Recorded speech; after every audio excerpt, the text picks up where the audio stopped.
and see if we can move around some, and it was develop mode because you did mention the tune dialog. So, okay, so he has the tune dialog and he's got a histogram. Okay, so we do have the histogram present. It's just all the way over here. Okay, so in the panes section here, you have the ability to essentially add or remove these things. So you'll notice that on the top right-hand corner, we have the histogram. And if we were to go into panes and then unclick histogram, you'll see it disappear. So my guess is if we do have the histogram present under panes, if I actually take the tab structure itself, we might be able to move it. And so if we can move it in here, so you'll notice that as I move my tab structure across the page, there's these essentially these block units that appear. And you'll notice that I have the ability to essentially place them, and it gives me a preview of where that ends up. So if I was to take my histogram panel here, and if I was to move it to this left section, not the center section here, but this left section, my bet would be that this histogram will actually appear as a concrete unit to the left of the development tools. So let's try that. Yeah, so it did exactly what I thought it was going to do. So it ends up on the left here. So my guess is that Alec has placed, as I remove my histogram, it sort of adjusts its size based on that. But my guess, if I was to take this, and instead of putting it on the left, put it in between these functions. So you'll notice that as I scroll between these sort of 5 different icons, it establishes where it's supposed to go. So it looks like if I place it in the center, it occupies the whole space. So we'll see what happens when I do that. But if I place it up at the top, it looks like it's going to get placed above the development tools. So if I place it there, yeah, the histogram exists above it. Versus if I was to take the histogram again and instead apply it to the center, it looks like it's applied as a secondary tab. So it's applied to the same tab, it's just a secondary tab within that structure, which isn't that useful. I think I'd probably want both. So pull it aside again, and then we'll place it at the bottom. So it exists on the bottom section there. But your question is, have it exist between tune dialog? Has it below the general tools? Yeah, so it appears as though we were able to move it below the general tools by taking the histogram, moving it to this center brick that appears on this left pane here, and then just putting it on the base of that. Do you see that, Patricia? I think that resolves what you were talking about. Also, if you're filtering in, welcome everyone. We haven't started yet. I'm just answering some general questions and waiting for the lobby to fill up. We still have another 10 minutes before we begin. And we're talking about the develop mode. We're talking about how to move individual UI panels between locations on our UI.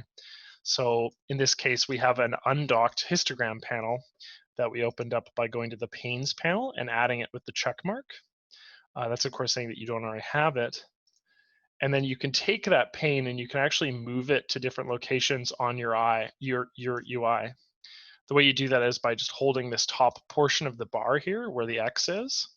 And then as you drag it across your UI, it actually tells you places where you can put it, or rather where you can dock the UI.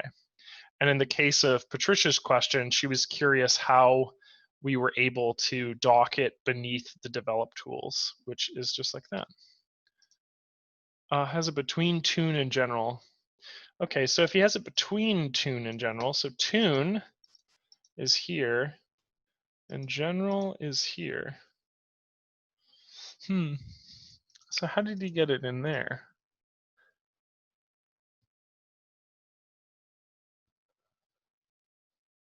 I'm not sure how he did that. I don't even know if that's, I know that when you open up like, yeah, let's try docking it above here. So you docked it above, and you can't do anything with the develop tools here.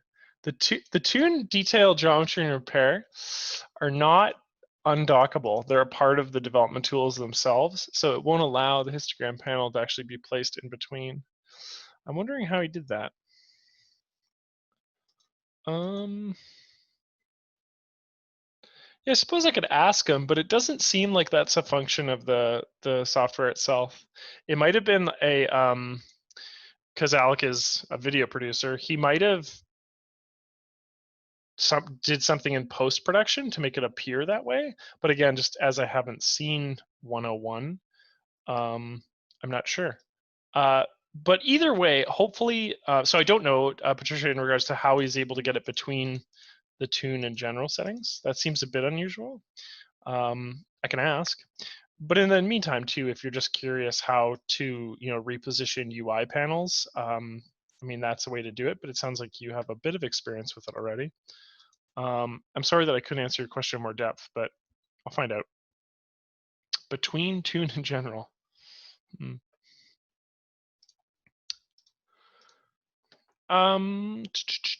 Okay.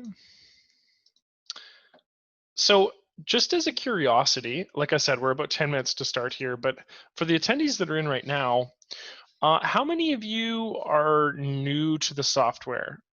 Or rather maybe new to ACDSee Ultimate? I'm just curious. You can sound off in chat if you'd like.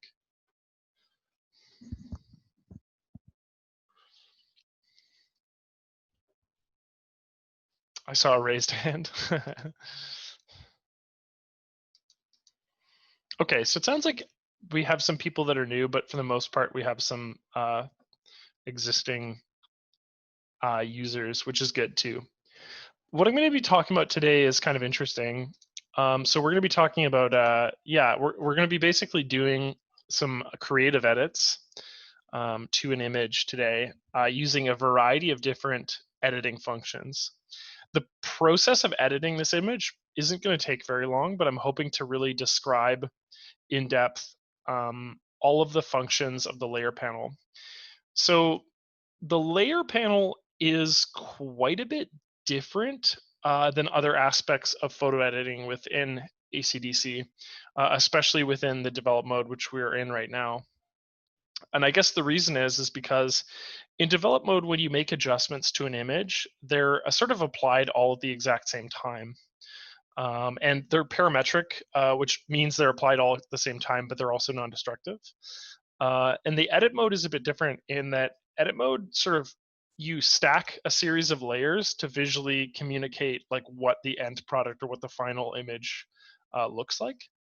And there's a lot of elements within those stacking of layers that are non-destructive. I think almost everything we're going to be talking about, I think everything we're talking about today is going to be non-destructive. But there are also occasionally destructive elements of edit mode. Edit mode is comparable to something like Photoshop, whereas develop mode is more comparable to something like Lightroom. And understanding too the differences, because even intermediate users or photographers rather will use ACDSee as a sort of as a development software and digital asset manager. So saving presets, creating like ratings and keywords and all of these things to categorize their images, because in many cases lots of our users have thousands and thousands and thousands of images. Pardon me. Whereas editing and developing an image are quite a bit different from of the digital asset management of our software. So today we're going to be talking about layered editing, which is sweet. It's actually like I come from a background of being a sort of like a graphic designer, and so when I started using ACDSee 5 years ago, I immediately gravitated to the editing suite because it was capable of producing composition images, which is what I was used to doing in a software like Photoshop. And there's obviously a variety of other sort of image editing softwares for that sort of thing. But it's interesting because it provides a couple different rooms, in this case, manage mode, develop mode, and edit mode for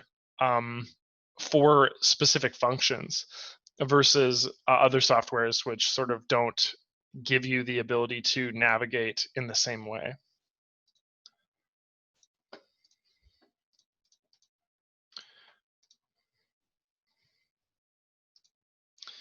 I should also point out too just open it up really quickly so you guys can see. I like to point this out every single time because if you are new to these workshops, you should know that we have quite a legacy list of workshops and tutorials on our YouTube page. So I'm actually just going to link this right in chat here. But if you go to our YouTube page, which is youtube.com/ACDSee Photo Studio, and you go to the playlist section, I think one of the first ones, yeah, should be the workshop section. And I routinely upload, new videos to this section, with our most recent one being the nature and post-processing workshop that we finished, I think in early November, late December, or so late October. And we do about 2 workshops a month, so they're all up here. And it goes back chronologically. So you can go see the original workshop that I posted, which was probably over a year and a half ago, up to the most recent one. So yeah, please go check out the ACDSee YouTube page if you haven't, and just click the subscribe button. If you're actually curious too, a lot of people don't know this, but if you click on when you go to subscribe, there'll be a little subscribe button here, but then when you actually subscribe, there's a little bell indicator, which allows, like if you are logged onto your like a Google account or something like that, it'll just give you like a notification when we've released a new video. It'll just say, hey, like just to let you know, ACDSee Photo Studio has uploaded a new video. And so you're always up to date with that sort of thing. So, yeah, okay. So we'll start fairly shortly here. Got some nice warm tea here to go. So that YouTube channel is right here in the chat. And then also another note I always want to point out.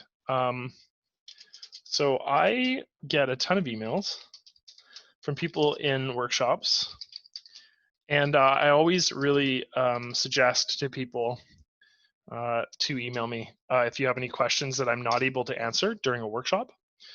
So my email is, of course, aprice@acdsystems.com.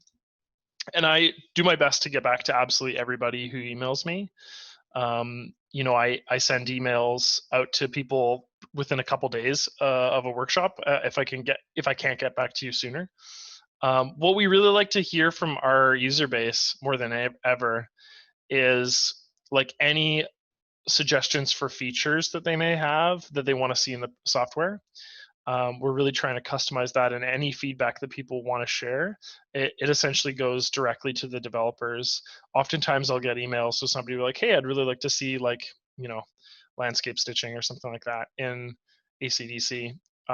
Is this ever going to come? And I say like, hey, I'll send this off to the developers so they can see that this is something that, essentially they prioritize based on how many people ask for a feature. And then that's something that is or is not added to the software, or is basically considered for a future one. Got to keep in mind, like ACDSee is, it's not like a huge company. We're like a very like small to medium sized company. And so what that means is that we take your feedback pretty seriously. Yeah. So, I mean, it's not like you're emailing into the ether, it's not like you just like email somebody and it doesn't get seen. It does. So it does by me, especially too. So, okay. I'm going to just open up an image in edit mode today, and we're going to talk about we're going to be making a sort of a creative selection process of our image, and then we're going to be sort of emphasizing that part of our image using sort of like a visual tactic called glow in the dark. This is very simple. So I'm just going to take an image like this one here, which has a discernible part of our image that we want to highlight. So that could be, I mean, gosh, that could be so many things. I've seen images of people taking like elks, right, and then making their antlers glow. I've seen people doing images with people making like necklaces and other sort of objects on in the image glow. And in this case, we're going to take the example of these glasses that this woman is wearing, and we're going to try to essentially create a series of adjustments that look like the glasses are glowing and that they're sort of reflecting light within this image. So we're going to forcibly change the light in this image, and we're going to make some adjustments using dodging and burning in a non-destructive method to essentially create an image that provides or looks like it has a sort of a new source of light in it. And how this works is we're going to use the layer panel, which is on this right-hand side here. So the layer panel, like I was mentioning earlier, is non-destructive in the sense that if we were to save this file as an ACDSee file, so an ACDSee file is like a proprietary file within within Ultimate, and it's just up at the top here. It's this first one that comes down in the drop-down bar, ACDSee file. And what that file does is essentially contains all of the layers and saves their parameters. So that enables you to go into that file, that ACDSee file, open it up in edit mode in the same way that you saved it, and then further adjust or tweak as needed. So if you wanted to, say, change the color of your final output image, you could go in and you could change like a hue adjustment, which we'll definitely illustrate in this workshop today. But ACDSee files are very versatile, especially when you're creating compositions, which is what we're going to be doing today. You might have instances in the future where you're like, hey, I really want to, maybe there was a part of my image that didn't quite look right. Like I had like a flyaway hair, or I had something that I wanted to essentially like repair or heal or clone or something like that out of my image.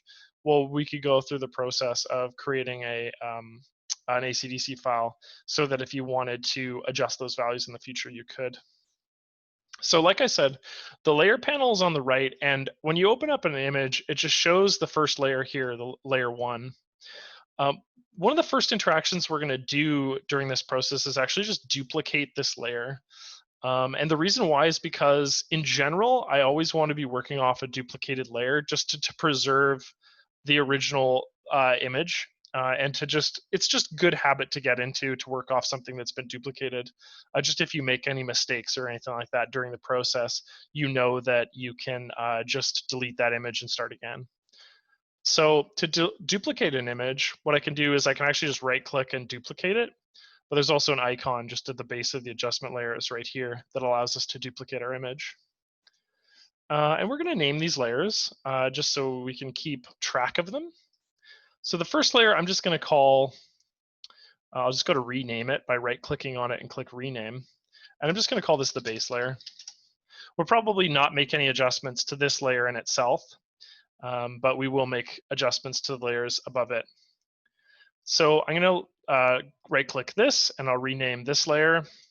And this may change, but for the moment, we're going to call this, this is going to call our adjustment layer because we're going to be working off of this layer.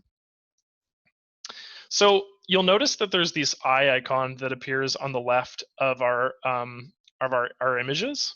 And all that does is it like visually hides that layer from view. You'll notice that when I hide the top layer, it shows the base layer. So in essence, nothing visually changes between that. But if I was to hide both layers, you'll notice that the image becomes a transparency. So essentially, it's always presenting the topmost layer to you. And the way that you get around that is essentially by hiding or reordering images. Just as an aside, what we can do is we could just change the opacity of our first image. Actually, what would be a better way to do this? I'll add a blank layer because we have to do that anyway. I'll go down to the very base where it's underneath the adjustment layers right here. And I'm just going to add a blank layer to illustrate layer ordering. And I'm going to fill this layer with a color. So when you have a blank layer, like this one right here, layer 1, and you'll notice that I've hidden both my base layers here, both my adjustment and my base layer. But when I have a layer 1, there's no information in this layer. It's truly just a blank layer. So with no information that exists beneath it, it's just going to be presented as a transparency. So what I can do with this layer is I'm actually going to fill it up. I could do so many things to this layer, but I'm just going to fill it with a color. So I'm going to go over to my foreground color picker, which is on the left here. And I'm just going to click that. And we're just going to fill it with a pink. So I'll click a pink. I'll click OK. And I'll click my fill tool, which is the paint bucket, which I'm sure you're familiar with. And I'm just going to click that. and I'll just click right on the center of our preview pane. And as you can see, that fills our layer 1 with pink, which we will be utilizing a bit later. So I'm going to make sure to show all my files. So I'm just going to, I'll unhide all of my images. But you'll notice that if I drag this adjustment layer above the layer 1 is not presented to us. And this is sort of a huge takeaway from the layer panel. What it means is that the layer order matters, and they're presented to you as a hierarchy, with the top layer taking precedence over the layers that exist beneath it. And as we're going to be talking about today with this workshop, you're going to notice that there are workarounds to visually presenting images in different orders.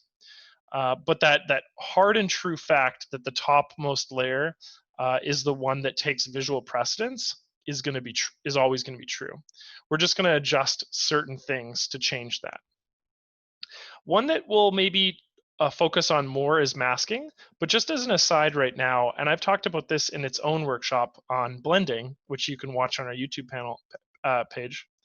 But one of the other ways to essentially blend one image, so this top adjustments layer image, with a layer that exists beneath it, like this pink layer we've created, is to simply just reduce the opacity of our topmost layer. And as you can see, as I do that, an effect happens. Essentially, our image looks more pink. What's happening with our image is it's taking a percentage of pixels on our adjustment layer image, this one, and it's saying display 65% of the full pixels on our image. So there's a whole group of pixels on our image that that essentially start to appear pink, and the reason why is because we're not displaying those pixels anymore. So what happens is you get this effect where your topmost image looks like it's bleeding through to your image that exists beneath it. And this is very simple. This is just a small opacity change to our image. If I was to reduce the opacity almost to 0, so I have it at 10%, I don't know if you can see that, but right now all we're seeing is a little bit of this hair and the actual glasses themselves. The rest of the detail is quite difficult to see. And so what we're saying to this adjustment layer image is we're saying only display 10% of the pixels on the adjustment layer image. By default, your layers will always be set to 100.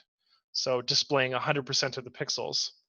Hence why when you look at the adjustment layers image at the top here, you see 100% of the pixels and then not any of the pixels that exist beneath it because of the layer order function that I talked about earlier.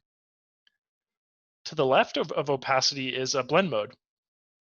So blend modes, there's a huge variety of different blend modes. And again, there's a workshop on blend modes that is really quite fascinating, and we talk about what each of these values means. But in essence, instead of using opacity, these values change the relationship of one image that exists on top with the image that exists basically beneath it.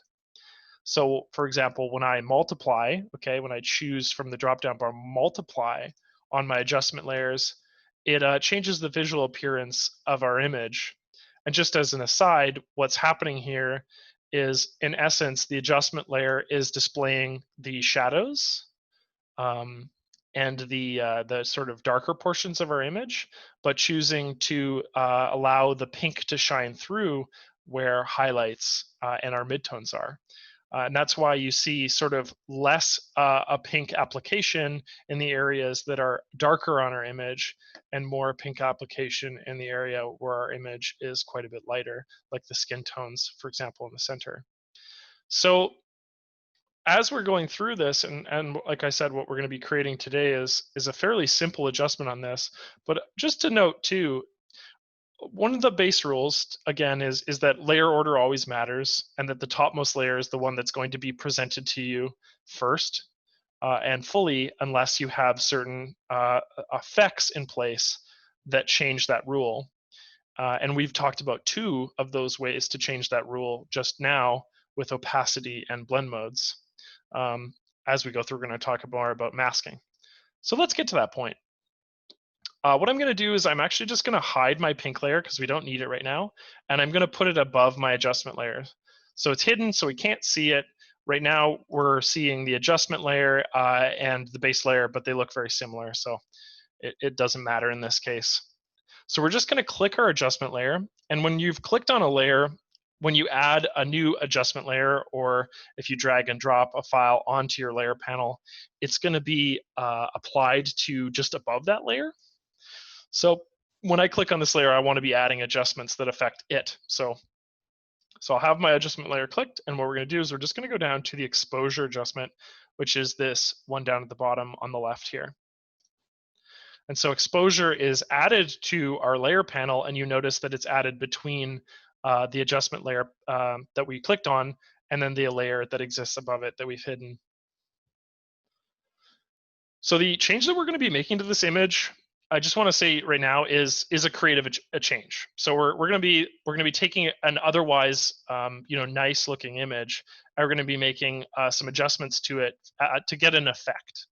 And so I want to make a note right now that, when we're adjusting this image, this is for fun, right? This isn't something that would be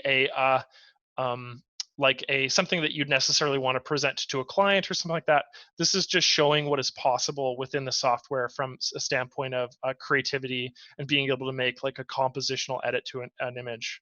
So just keep that in mind, because one of the things we're about to do is absolutely basically underexpose our image. And that's intentional in this case.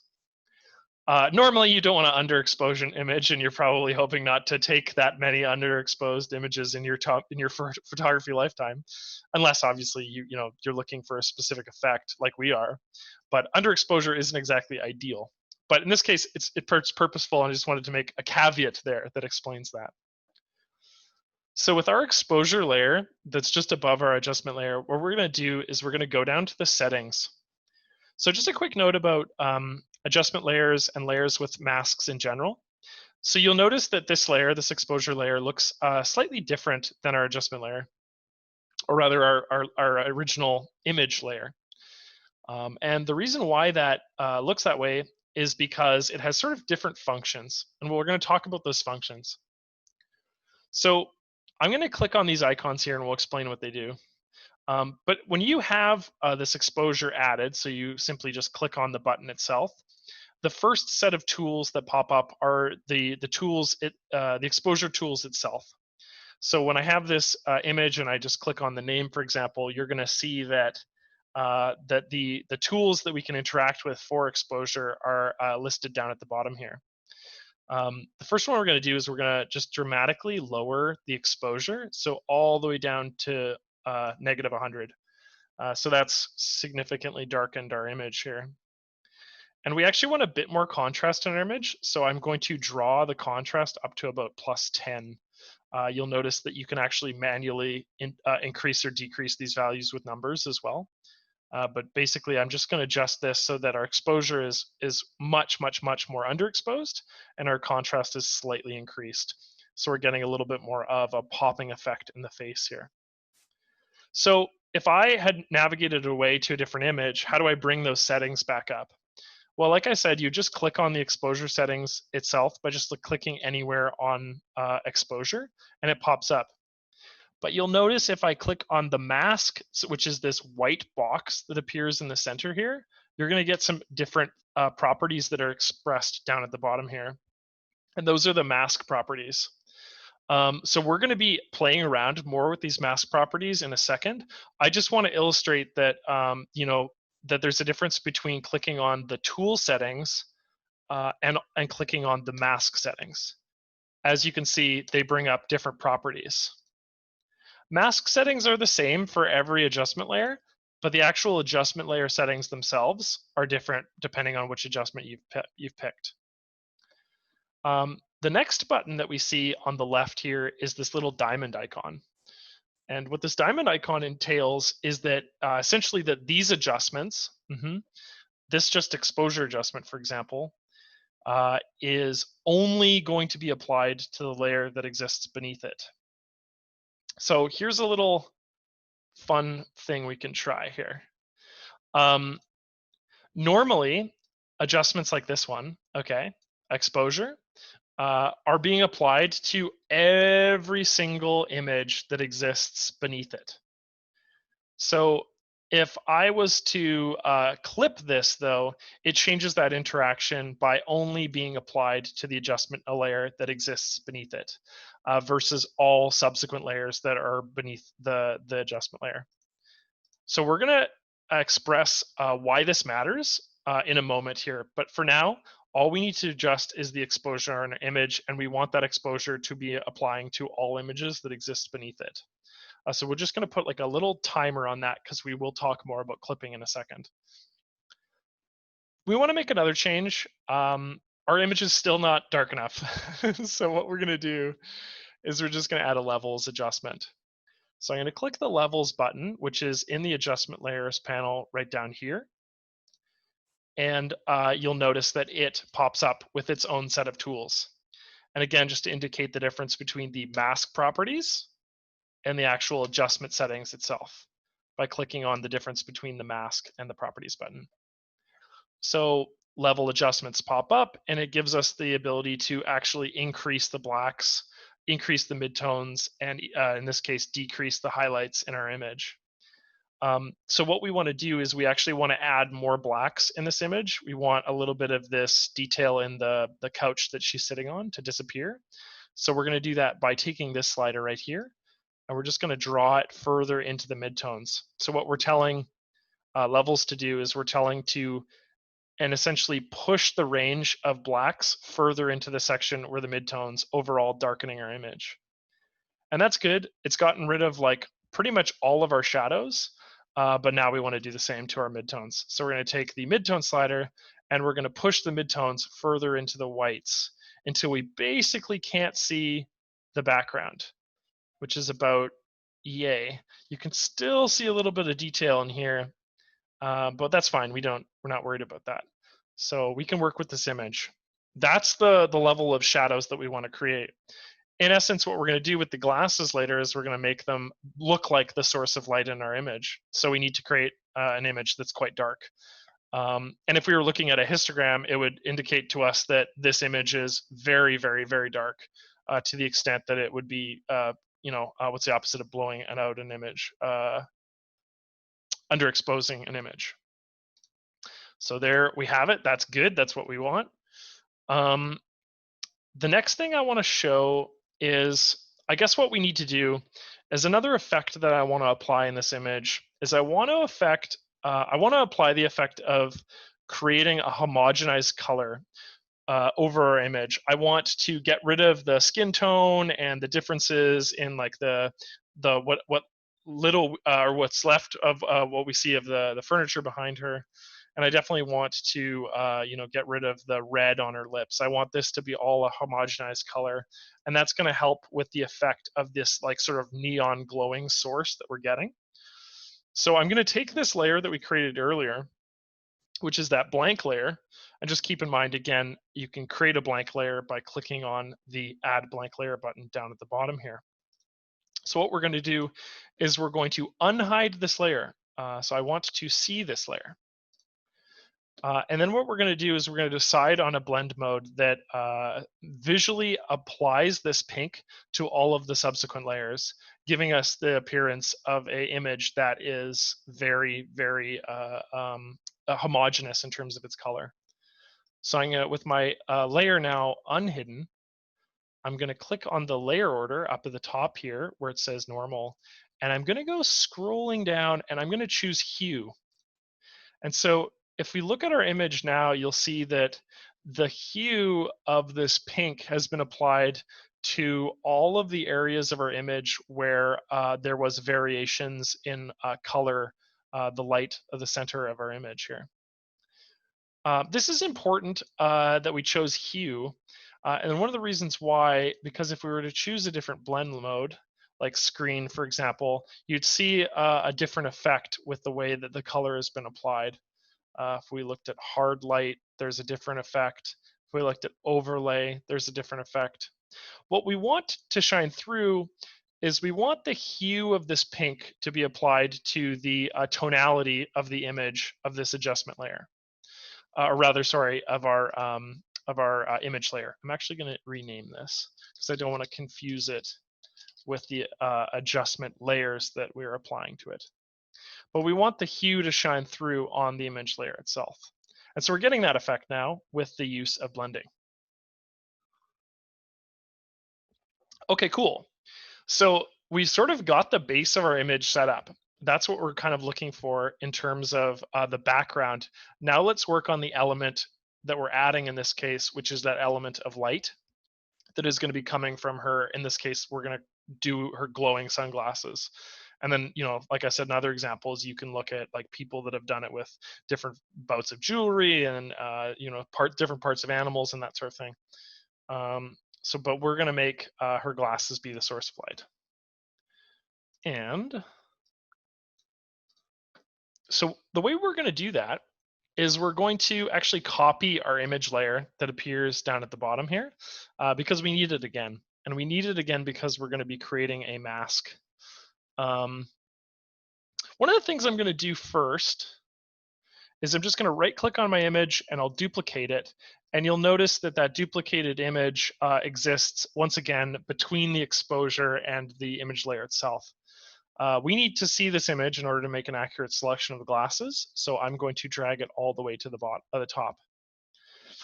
And once again, you'll notice that a really good example of why layer order matters is because now our image layer that exists on the top is being presented to us while all of the changes that exist beneath it are essentially hidden to us because of the 100% opacity of the topmost layer. But we can adjust this, so let's do that. What we want to do is create a selection of those glasses, and then we're going to create a mask around those glasses, and I'll explain what a mask does after that. But we need to rename this layer because image layer copy 1 isn't very elegant. So I'm going to right click my image layer and I'm going to call this, let's call this glasses blur. Or no, let's call it, we'll just call it glasses for now. And I'll hit OK. Let's create a selection of the glasses. So there's lots of ways to make selections, but in the case of our image here, I think the one we're going to use is we're going to use a polygonal selection tool on the glasses themselves. So our selection tools are the ones that are up here. You'll notice that there's the brush selection tool, which selects where you brush. There's the polygonal selection tool, which allows you to make selections of an area that you choose. There's the rectangle selection tool, which does exactly what you think it does. The elliptical selection tool, which once again does exactly what you think it does. And then you might be more familiar with something like the polygonal selection tool, which is more of like a free-form selection method. And then you also might be familiar with something like the magic brush, which selects all forms of like linked pixels depending on where you click on your image. In this case, though, we need like a hyper accurate selection of just the glasses.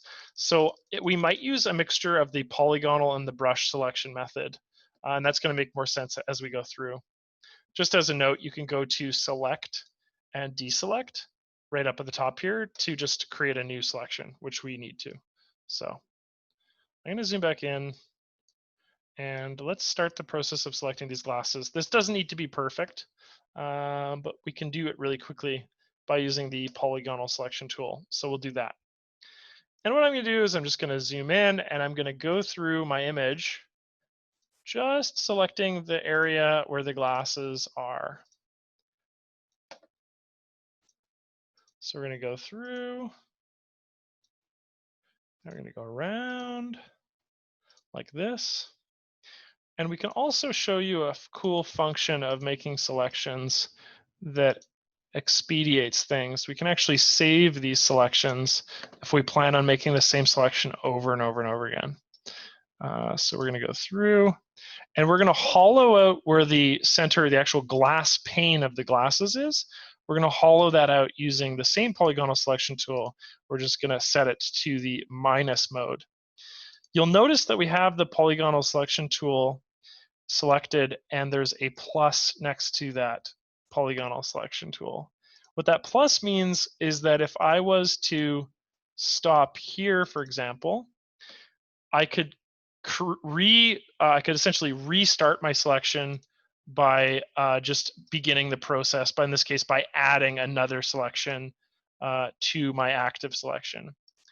If you have the polygonal selection tool set to this first mode, which is this box right here, it will only allow you to make one active selection. So it essentially be replacing the one that we have now. We don't want that. We want to add to this selection. So we're just going to do it this way. And as you can see, I've gone around and I've added the exterior of the glasses, but there's some areas that I need to add and remove. For example, you can see that I've sort of missed a section here, and then we need to go around the center. So we'll do that by, first up, we'll go to the, well, actually, let's first add the other side of this guy right here. Right there. And then we can go through the process of subtracting from our selection. So I'll click the subtract button from the polygonal selection tool just up at the top above the preview panel here.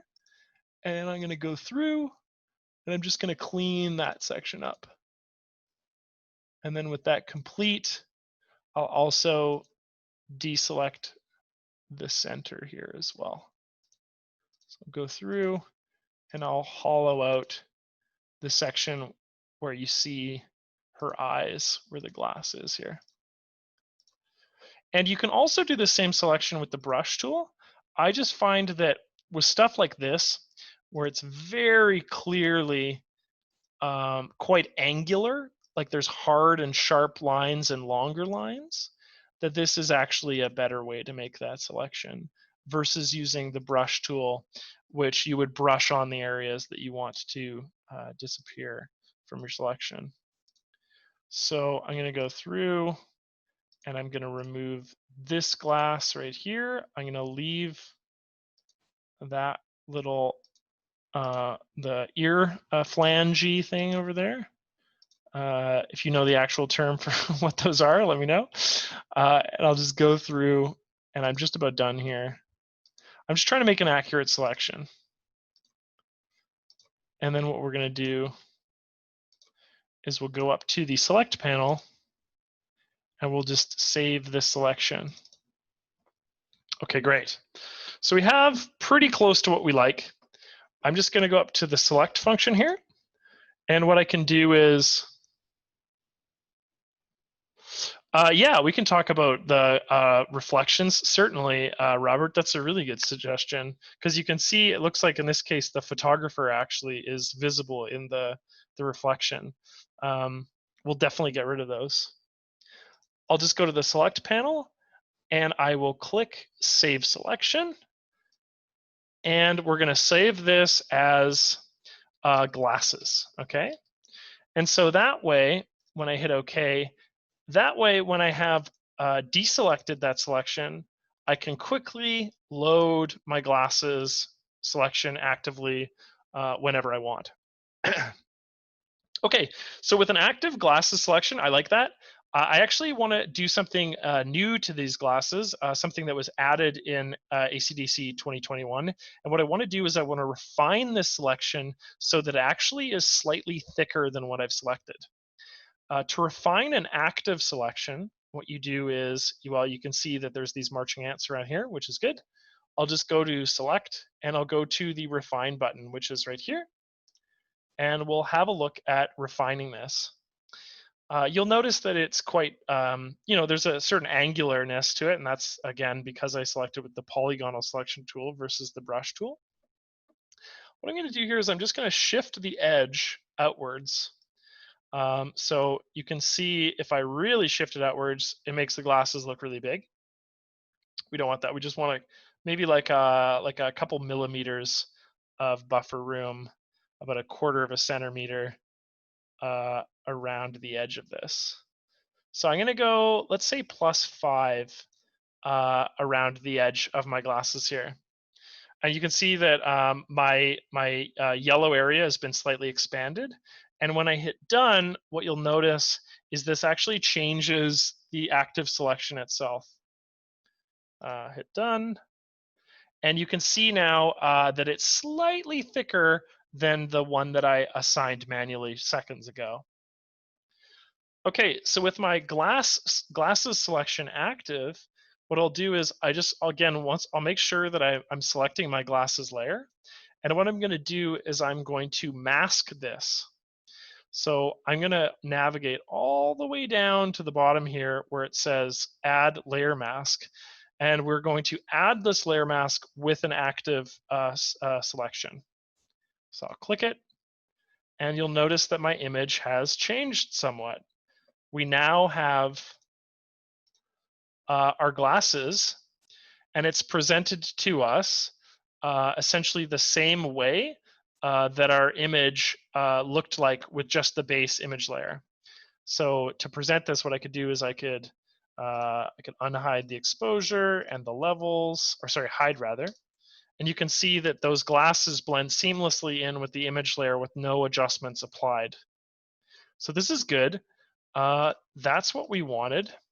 Now we need to go through and make some adjustments to this layer itself, because this is pretty rough looking. It looks really silly right now. So the first thing I'm going to do is, I think what I want to do is I want to make this image look much brighter. Okay, so what we need to do is we actually need to adjust the exposure again, but we want the exposure adjustment to apply to just the glasses versus the whole image. So that's where we get to use this little diamond icon that exists on the left. So we'll illustrate that now. I'm going to go down to the adjustment layers panel, and we're going to add a exposure adjustment. And it pops up above my layer, just as it has with the other ones. And I'll zoom out. Let's zoom out. And let's just crank the exposure and have the exposure be applied to the whole image and see what happens. So I went down to the exposure setting and I just increased it to plus 100, but you'll see that there was essentially a unintended adjustment that occurred. And then what we're seeing here is that our jacket is now visible again, the back sort of couchy area is now visible again, and our skin is very washed out. It's the opposite of the effect we want. But our glasses are nice and exposed. So what we want to do is we actually want to click that clipping button that's to the left of it. And you'll see that what happens when I click that clipping button is the exposure adjustment is now only affecting the layer that appears directly beneath it versus affecting our whole composition. Okay, that's a little bit better, but we're still not done. One of the things we want to do is we want to apply an effect to our glasses layer. Because one of the things you'll notice if we really zoom in, we're still seeing that jagged edge there. One of the other things we're seeing is there's still the detail of the glass itself. You'll see that there's the highlights there, and we still see the ridges on the sort of metal ear holder piece thing there. And that's not intended either. We don't want that. We kind of want this to be uniformly quite bright. This is a dark setting, and our eyes wouldn't be able to determine the contrast in the glasses themselves. We would only see them as very bright. So what we're going to do is we're going to click the glasses, and we're going to go down to the FX panel, and I'll show you what that does. So go down to the FX here, which is a layer effect that's sort of in the same area where we would go to delete our masks, delete our layers, add new blank layers, and duplicate it. And we'll click our layer effects there. And what we're going to do is it brings up this little panel that gives us a variety of different options for the layer that we're selecting, which of course in this case is our masked glasses. So I'm going to create an inner glow effect. And you'll notice that just with the default values of the inner glow selected, that a lot of our contrast in the glasses is now gone, and we're starting to alleviate that issue quite a bit. So I'm going to tweak these values, and we'll find a selection that I think works the best. We definitely don't want the blur to be too low, because as you can see, you're starting to see that the contrast of the inner glow. So I probably want that to be a bit thicker. And I honestly think the default values are pretty good. So the thickness, maybe increase the thickness slightly, and we'll hit close on that. That's fine. And we're going to zoom out and have another look at it. Okay, so that's quite bright. That's kind of what we intended here. One more thing we're going to do is we're actually going to apply a feathering to the mask itself, okay? So what I mean by that is the difference between selecting an adjustment layer like we have here where we got the exposure adjustments that appear right here. And then I'm going to click the mask itself on our glasses layer. And what I'm going to do is I'm going to dramatically increase the feathering, and that smooths out quite a bit the edges of our glasses. And again, it gives it this effect of almost having like a little bit of radiation that it looks like surrounds it. Which begs the question then, we probably want to have another look at our inner glow effect now that we've feathered this and see if we can find a compromise between the two. Because you notice that as I feather it, it starts to, the contrast of the glasses reappears, and we need to like work backwards from there. So I like the feathering like that. Looks pretty good. Let's go back into our inner glow by clicking on the FX button that's right there. And let's just see if we can maybe bump up the blur or bump down the blur. Let's see here. Opacity, thickness, right. And a screen blend mode might be better than lighten. We'll just double check. Yeah, that's fine. Okay, so leave that as is. It's pretty good. What we're going to do now then is we're actually going to duplicate our glasses, and we're going to slightly blur out this even more by using another effect. But this one we want to appear beneath our glasses layer right here. So we're going to rename this layer. We're going to name this Inner Glow Glasses. And what we're going to do is we're going to copy this layer by duplicating it, right-clicking on the layer and hitting duplicate. And we're going to drag this layer beneath our inner glow layer. And we're going to go to the FX panel. And instead, what we're going to do is we're going to blur it. So I'm going to unclick inner glow, and we're going to click blur. And we're just going to increase the strength of this until we get a little bit of a halo around our glasses. And the effect of this, or the purpose of this, is we want to blur it as such that it would maybe start to affect the area around this person's skin where the glasses is, where they get like a bit of a highlight there. So we'll do that, and we'll go with maybe plus 20 on that layer, and that looks pretty good. And we'll just rename this layer. We'll go glasses blur. And we'll keep both layers. One of the things we will adjust, though, is we'll see if we can adjust maybe the sort of vibrancy and hue of the glasses so they're not so white. We'll give it an appearance of maybe looking a little bit more, give it a bit more of like a pinkish glow to it so that we can match the effect of the light that's around it. So what I'm going to do is I'm going to add another adjustment layer by going down to the vibrance section here. And we'll play around with some of these settings. And again, what we want is we want this vibrance to be applied to just the this layer right here. So we'll clip it in addition to clipping the exposure. So with the vibrance layer selected, let's go to hue. And we can start to play around with the hue of the glasses until we get a hue color that fits. We kind of want a more pinky appearance. And I think I start to see it. Let's see here. Crank some of these other vibrance values. And saturation, that's pretty good. So just start to enter green there. So we want just before that right here. And I'm pretty happy with that. So let's zoom out and have a look. Okay, that's looking pretty good. I still want to get rid of a little bit of the contrast that we see around the edge of this. So maybe what we'll do is we'll just adjust the feathering slightly.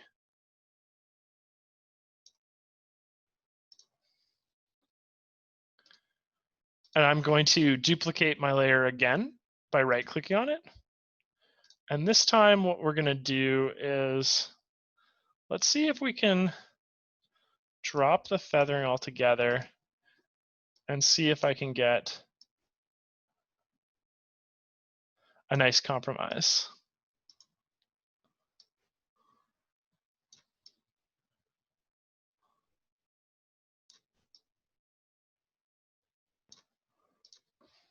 And I'm going to slightly reduce the opacity of this layer itself. So I have 3 layers now, and I'll explain them. So I have one layer that is the repetition of this inner glow, and I've just reduced the opacity on it. And the reason why I want to do that is so that I can just get a little bit less of the contrast in the center of the glasses, because without it, it looks quite sharp, and I can see a lot of the contrast of like the area where the light would affect the glasses. So trying to remove that. I'm also going to move our exposure and vibrances beneath those layers. I think that looks pretty good. Yeah, I might reduce the opacity slightly more on this. But anyway, we're tweaking it at this point. Okay, so the next part we want to do here is we want to add like some fake light that the actual glasses would be emanating. And the way that we're going to do this is we're going to take our image layer that's right here, and in essence what we're going to do is we're going to start dodging out parts of our image and adding like a sort of a fake glow around it that would be affecting her skin. So how we do this is we take our image layer here, and what we're going to do is we're going to go down to, let's actually just add a mask to begin with. So we're going to go down to the adjustment layers down to the bottom here. We're going to add a layer mask. And we're going to make this mask black. And there's a reason for this I'll explain shortly. To make a mask or to change the color of a mask, you can click on the mask itself and you can invert it. And what it does is it inverts that area to black. So in the case where we have a mask but nothing sort of highlighted in the mask, it just makes the whole thing black or white. You can see that I can invert that by once again clicking on the mask itself. If I was to say invert a portion like these glasses here that we have highlighted at the very top, it's going to create that effect, but it's going to now apply to everything but the glasses. So you can see that the mask referenced in the top right hand corner here is actually now the opposite of the other ones. The masks are rather the glasses are indicated by this black section here, where the rest of our image is indicated by the white section. So something to note about masks is masks present alterations to you in white, and then they hide alterations to you by using black. So, and we're going to explain this very simply right now by using this image layer and using this mask. So what I'm going to do is I'm going to zoom into our image here, just so I can see the face better. And I'm going to click on my image layer mask, and I'm going to set this to a dodge blend mode. So I'm going to go down to the layer, blend modes, and I'll click dodge. So I'm sure most of you are familiar with dodging an image.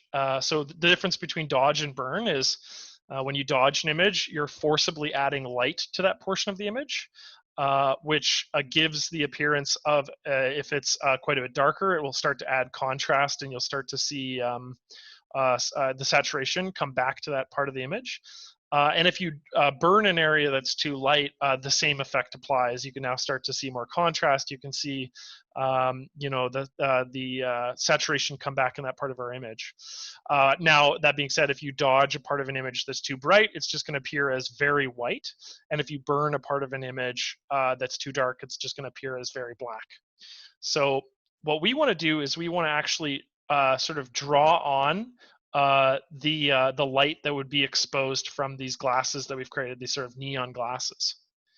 So we'll take our image layer with now set to dodge, or mask layer rather, set to dodge. And what we're going to do is we're going to go to the brush tool. And when I click the brush tool, what I want to do, this is very important, I'm going to set the color to the opposite of whatever our mask is. So our mask is black, we want to paint on white. And that's going to basically show that portion of back to us. So if I paint on white here, you'll see that that part of our image becomes brighter because of that dodge effect that's being applied with this layer right here. Now, conversely, so that's, I can left click to add white like that, right? I'm left clicking and painting on to add, to make that part of my mask now white. But I can do the opposite by right clicking. So I can essentially make it black again by right clicking. So what we're learning here is this is, again, very non-destructive. We can just go through and we can add light where we think it's needed. So I'm going to do that, and I'm going to do that by adjusting my nib width. I want to make my nib width smaller, but my nib width bigger, but my feathering a bit smaller. And we're just going to reduce the opacity on this too. We want this to be very subtle. So I'm going to reduce the opacity down to 60, and let's just like play around with what that looks like. So that might be a bit egregious, so let's erase that, and we'll lower the opacity again, maybe down to 30. And that looks better.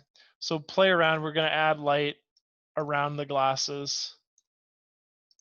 And we're going to add a ridge on her nose right here. And around here, around her inside of the glasses themselves. And so we're essentially just reinforcing the light around this image.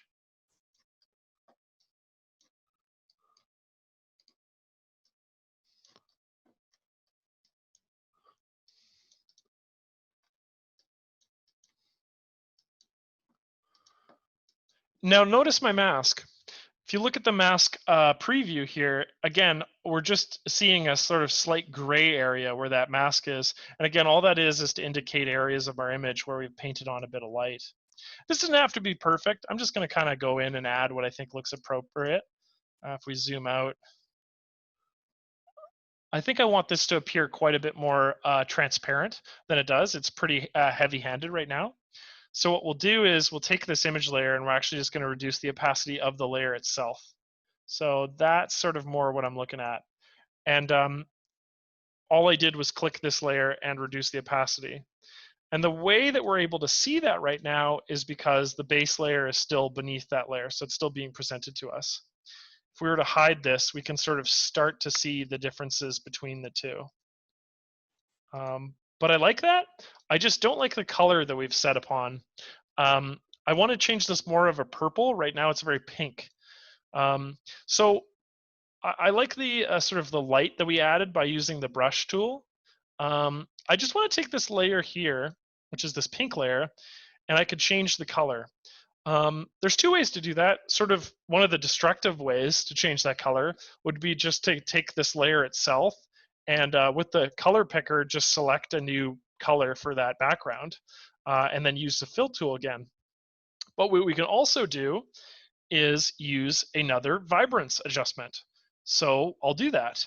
I'm going to navigate down to the vibrance adjustment, and I want to clip my vibrance adjustment just to this layer 1 here. And what we can do is we can go to the vibrance settings and we can just play around with the hue. What do we like? What do we think fits better with the glasses? I think before we had this like bright pink color, but I think this actually calls for maybe like more of a sort of like a darker purple, maybe with like a slightly lower saturation and kind of more in that range. I think that fits a little bit better. Maybe what I do with this too is maybe I even slightly reduce the opacity of the pink layer itself. And when I do that, what you're going to start to see is that a bit more of the texture of the original colors from the image layer are going to shine through. I don't want to overdo that. I still want to keep the homogeneity, but I just want to reduce the opacity slightly on that layer. Okay, so Robert asked earlier, as an aside for later, any hints on dealing with the reflection in the glasses themselves? So we can do that. Let's try to get rid of that reflection in there. So I'm going to do this by duplicating my base layer. So I'm going to duplicate the base layer.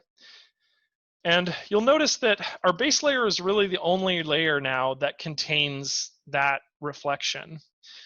You know, in our image layer here, our image layer is just containing, in this case now, the highlights. So we should rename this. It's actually just the highlights. There's no you can't visually see the eyes anymore. And then our exposure is just changing the light. The level is just changing the light. The layer 1 is truly just changing the color of our overall image. And then the glasses, all of these layers above the vibrancy, the glasses blur, the inner glow, the exposure, the vibrance, and the glasses again, those are all sort of just glasses layers. So we need to go all the way down to our base layer, which we'll rename. And we're going to call this, what are we going to call this? We're going to call this a reflection. And let's see if we can get rid of this. We can try doing we could try blurring this part of our image out. We could try using the smart erase brush. We could try using the repair tool. I'm thinking that the way that might be most effective is using frequency separation to get rid of this. But let's just try start by using rather the smart brush tool and see if we can just get any effect that we like out of this. I'm very doubtful this is going to work how we want, but it's worth a shot. Oh, it actually worked pretty good. Wow. Okay, awesome. Never mind. Disregard what I just said. It worked great. I'm going to go through and I'm just going to select those reflections. And right here too. Let's see if we can get rid of it. Yeah, a bit rough on that one. So I'm going to go back. Let's see if we can tighten this up a bit. Still a bit rough. Maybe I might have to do a couple applications of it. Maybe if I get a bigger part of the image. Yeah, that's better. That's quite a bit better. So we can use the smart erase to get rid of that. And again, here it is with before and after by erasing that, that gentleman who was taking the photo there. And all we did there was utilize the function of smart erase, this tool that's just on the top menu panel. My thought was that you could also, I'm just going to take this reflection layer where we got rid of it. I'm going to move it beneath the base layer. My thought was that you could also potentially get rid of this by using frequency separation. So I'm going to navigate to frequency separation by going to the right here.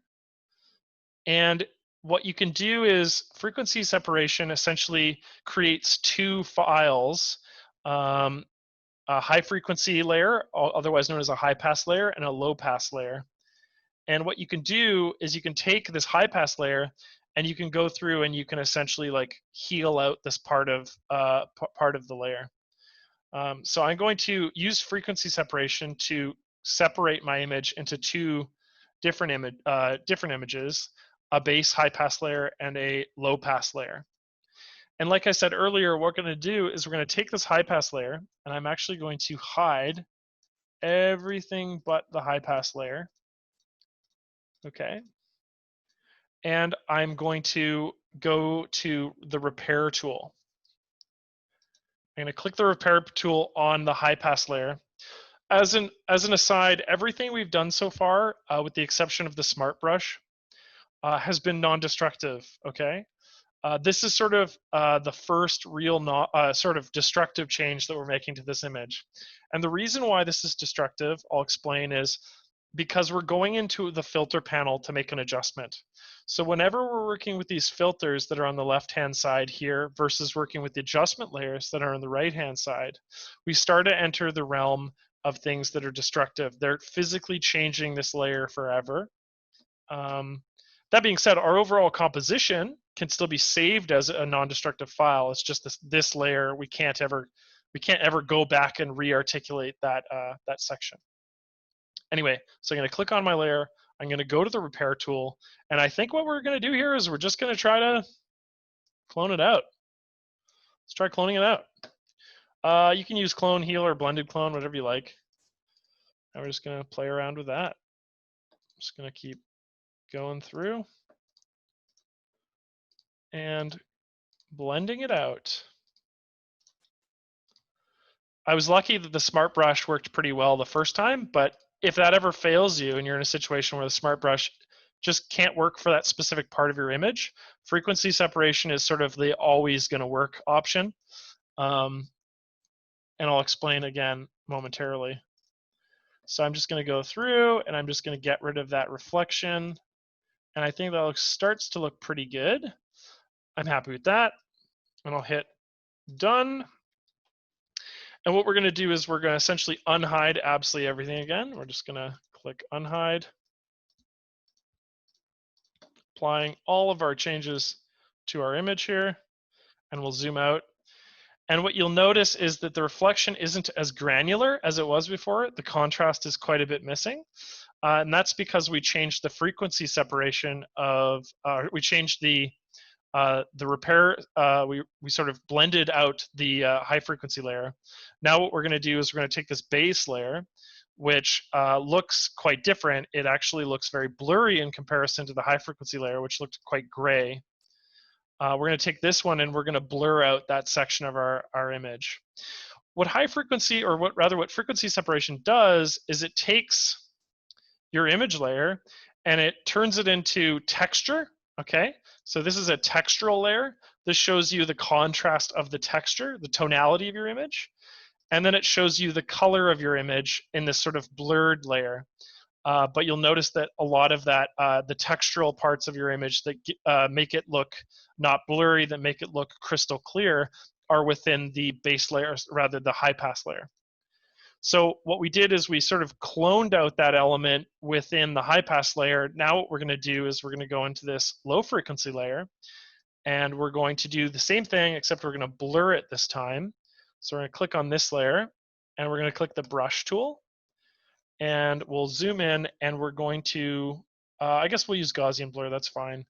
And I'm just going to use Gaussian blur to sort of blur out the guy in this image that was taking it. And we'll adjust the overall amount. Maybe we need a bit slightly more. That looks kind of gross. So we'll go in. I think we're about there is what we want. And we'll hit done. And we'll go back and add all these layers. And you'll notice that that is now gone from your image. So your gentleman who took it is gone. So there's two ways to do that. Okay, so we use frequency separation as one method, which looks like this. Okay, by sort of having this base layer and high frequency and low frequency layer. Or we just went into the layer itself, and we're lucky enough that the Smart Erase tool did a pretty darn good job too.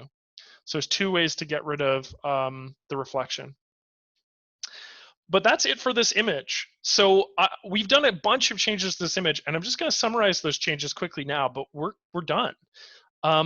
Essentially what we did to this image is we created a duplicate of it several times, and we created a duplicate because we wanted to use parts of the image, like the glasses, for example, in certain areas, and we wanted to use the base layer for the background and other parts of our image. Then we went through and we simply just changed the overall exposure of the image from the original to be quite a bit darker in order to create the emphasis around the glasses to make them look sort of like glow in the darky in this case. We've done other things too. We added a layer that changed the overall hue of the image by using a blend mode up in the top right-hand corner here. We then went in and we essentially copied our base layer, okay, and we created a selection using these selection tools to mask out our image. And we masked our image by, once we had a selection, we took that active layer, in this case the glasses layer, and we just clicked the mask button.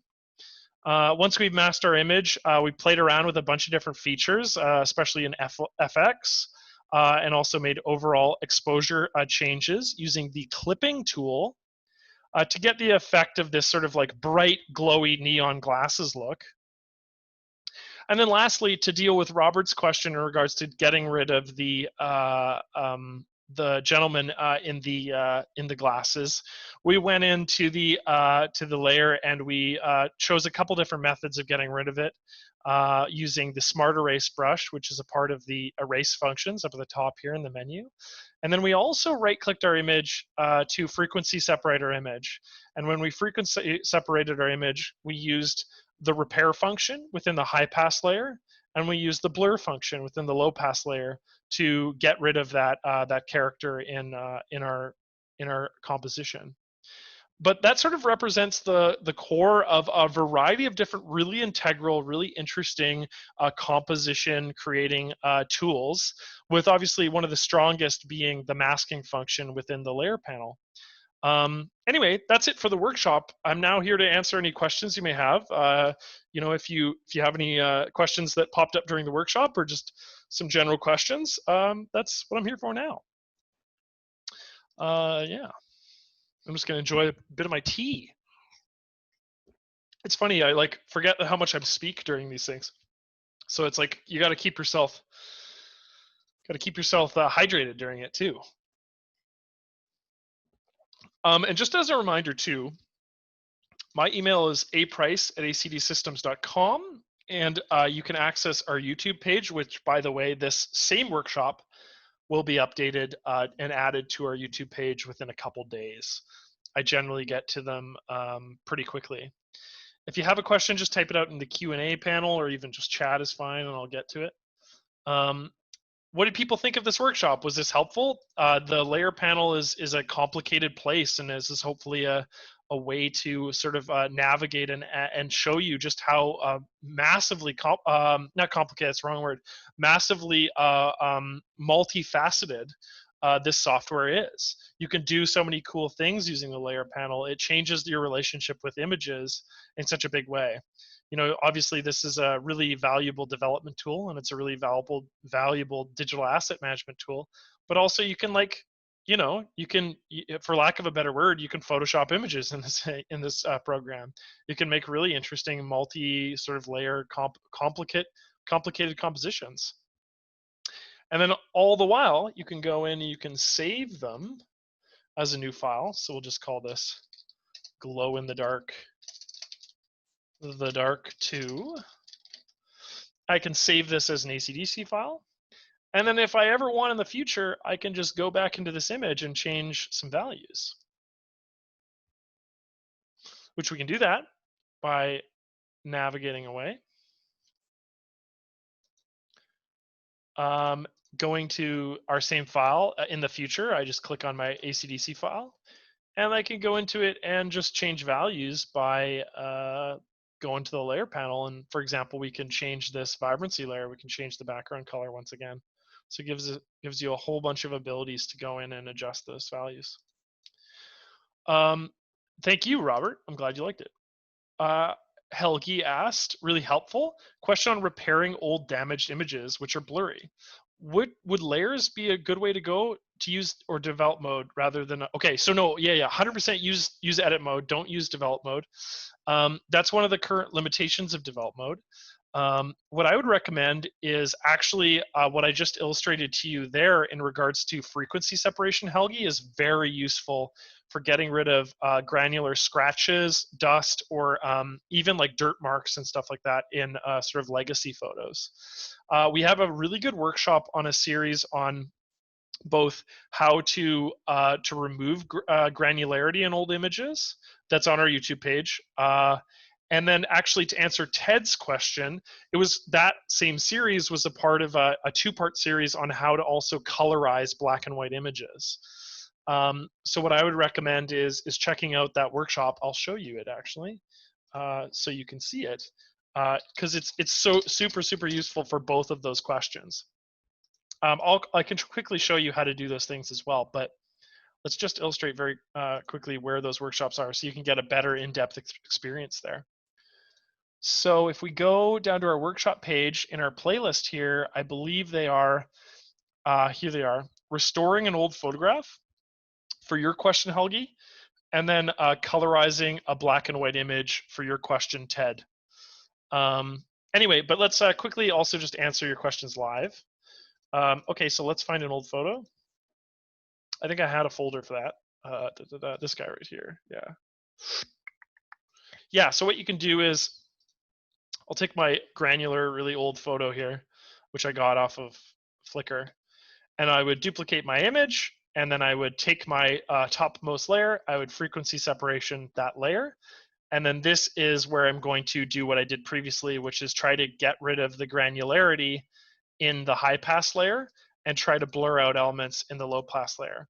So just as a quick thing, I would take this high pass layer, I would go to the repair tool and see these burn marks in the in our image, or where I would just go through and I'd clean those up using, and then so when we go to change the blur portion of our image, then the image is gonna be pretty cleaned up of all these dust and scratches.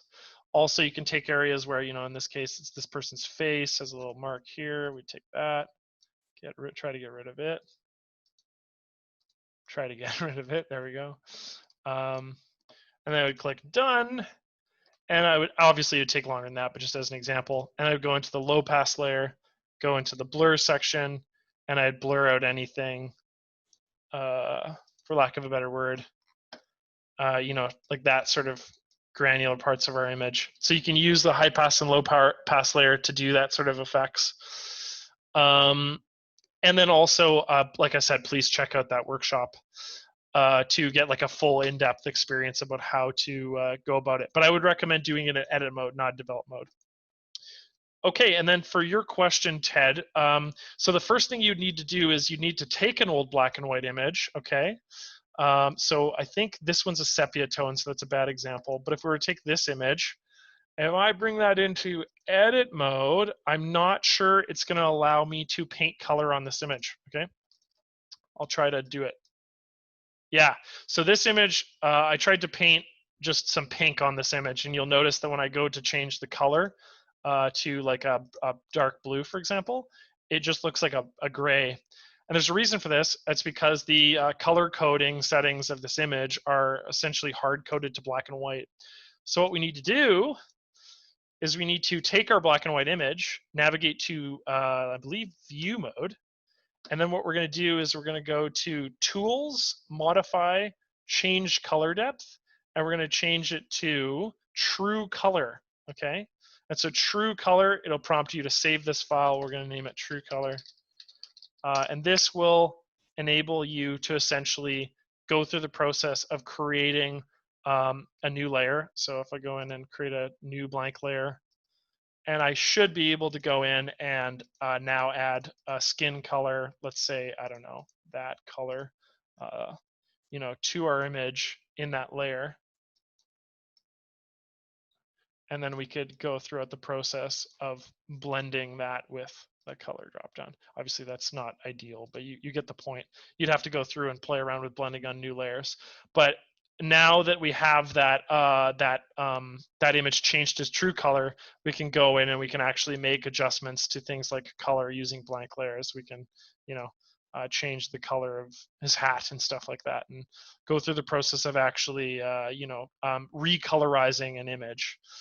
So the steps there: go to view, go to get rid of that. Go to view mode, take your image into view mode, and then there under the tools, modify, change color depth, go down to true color, and that'll enable you to start the process of additively going in and using blend modes and new blank layers to colorize your image. Okay, Helgi, and then, okay, so Sheila asked, can Ultimate 2021 do a camera count of how many images your camera has taken total, not how many images that have been saved in each file? That's a great question. I don't know, but the developers will. Sheila, if you can send me an email, I'll ask Dan, one of our developers, who would know the answer to that question. I can get back to you. But it is a good question. Robert asked another aside, is the image in the ACDSee file stored as a DNG or a TIFF? It's stored as a TIFF file. Helgi asked, for the selection, is it possible to round corners of the sharp selection to be more rounded all in one selection? Okay, so that's an interesting question. You can't do it in the refine mode. Well, you can feather it. So, okay, there's two ways to do that, and let's show you them. I'll make a selection of my flamingo here. Okay, we have our flamingo. We can use the polygonal selection tool like I did in the previous example to select our flamingo. So we'll just select the head as an example. I'll go through, add the head. So here I am making a polygonal selection of our flamingo's head. And you'll notice that there's some jagged bits because obviously I'm not making a circle, I'm making sort of like a polygon here. So I've gone in and I've made a selection of the beak and the neck. Okay. So what you can do, there's a couple things.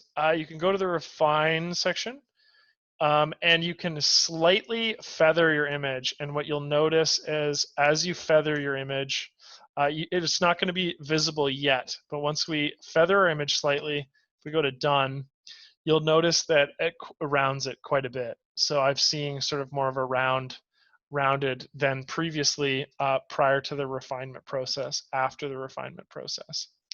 Okay, the other thing you can do is you can actually just use the brush tool itself with smart brushing turned off, okay, to go in and round parts of your image. You know, like right here, we could go in and round. You go in and round areas right here, you know. So you can use the actual brush tool, which has a round nib to sort of address those issues. So one is automatic, but there might be some margin of error using the automatic function. And then if you take time to use the brush tool, it'll look perfect depending on what you want. And again, when I'm using the brush tool, I can also increase the tolerance. I can increase the feathering to sort of apply this a little bit more rounded effect around where my brush is. So hopefully that answers your question, Helgi. Yeah. Paul said, very useful, even though I used layers many times. Oh, I'm glad that you, yeah, that's always good too, because obviously what we're talking about here, you know, isn't new for people, but hopefully there was some stuff in there that was useful, or at least added to your knowledge of it, you know. A couple new features too with the refine edge and things like that added to the product since then. And there's my head. My flamingo's head. Okay, well, it doesn't look like there's too many questions left. So I'm just going to reiterate that if you have any more questions that I wasn't able to get to, or you just have some concerns or even feature suggestions, etc., I'm just going to enter my email right in there. My email is aprice@acdsystems.com. And just a reminder to subscribe and click the little bell notification if you want to watch our workshops again in the future, or see that we're putting out. Because you know, if you do miss a workshop, for example, you can always just tune into our YouTube page and see what you've missed in the past. So. But I'm going to mute my microphone. I'm going to have a nice sip of tea. I'm going to leave the lobby open for, let's say, another 5 minutes, just so everyone can grab my email if need be, or I could do my best to answer any final questions that may pop up. But that is it for the workshop today, friends. And thank you so much for participating. I hope you have a great rest of your Tuesday or Wednesday, wherever you are in the world. I appreciate it. And yeah, thanks again.